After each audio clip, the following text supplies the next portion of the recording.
Bienvenidos este accidentado miércoles 13 de junio de 2018 a la Alacena Global, aquí en Radio Internacional. Me van a permitir ser políticamente incorrecto, porque yo voy a defender a Maxim Huerta. Me explico.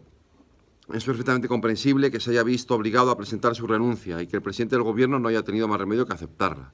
Ha hecho lo correcto y lo ha hecho bien, además.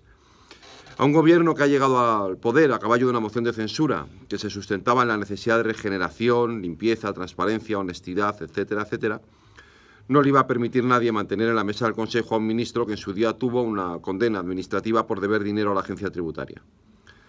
Esa situación se iba a convertir en un infierno para Pedro Sánchez y supongo que ha pesado más en la decisión, la convicción, de que la continuidad del ya exministro debilitaría aún más a un Ejecutivo que ya de por sí sufre la debilidad de apoyarse en una exigua minoría parlamentaria.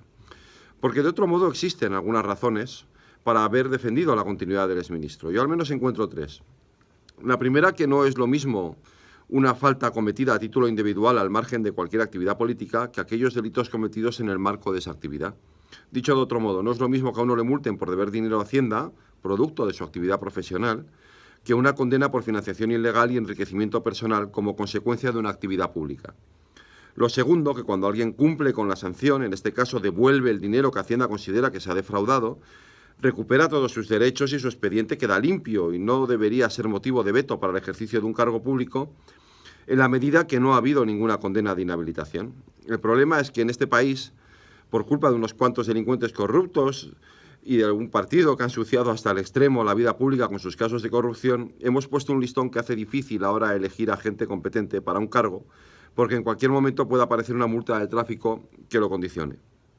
Pero hay una razón más, que nos afecta a todos los periodistas y a muchos profesionales en este país. En esto tenía parte de razón el ya exministro cuando lo comentaba en su rueda de prensa. Y es que Hacienda ha sido y es implacable con nosotros, hasta extremos de una desorbitada voracidad recaudatoria que llevó al ministro Montoro a cambiar la normativa para impedirnos resguardar nuestra actividad en sociedades mercantiles que lo único que hacían era protegernos de un marco legal absolutamente discriminatorio con respecto de los trabajadores de plantilla. Estábamos a la intemperie y cada trabajo que ejercíamos nos resultaba más costoso en impuestos que el beneficio obtenido a cambio del mismo. No solo eso, Hacienda podía y puede embargarnos la totalidad de nuestros ingresos dejándonos sin liquidez, algo que no puede hacer con un trabajador por cuenta ajena porque lo impide la ley de enjuiciamiento civil. A eso añádase la disparatada cuota a la seguridad social que tiene que pagar un autónomo si quiere tener un mínimo de seguridad en el futuro para disfrutar de una pensión. Era imposible. Pero a Hacienda le daban igual nuestras circunstancias personales y familiares. Nos persiguió, nos persigue, como si fuéramos delincuentes y abusó impunemente de su estatus de poder. Es más, el propio Montoro se ocupaba en muchos casos personalmente de algunos expedientes de conocidos periodistas, en lo que se convirtió en una auténtica caza de brujas. También en esto tenía razón el ministro. Por eso, insisto, y sin querer con ello justificar nada, yo defiendo a Maxim Huerta.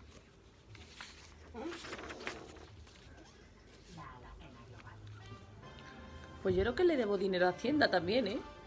Que yo creo que le debo dinero a Hacienda de cuando era autónoma. Hay algo que no hice. Y con Guille Tejero en la realización y Inma Mansilla en la producción y en la voz en el estudio.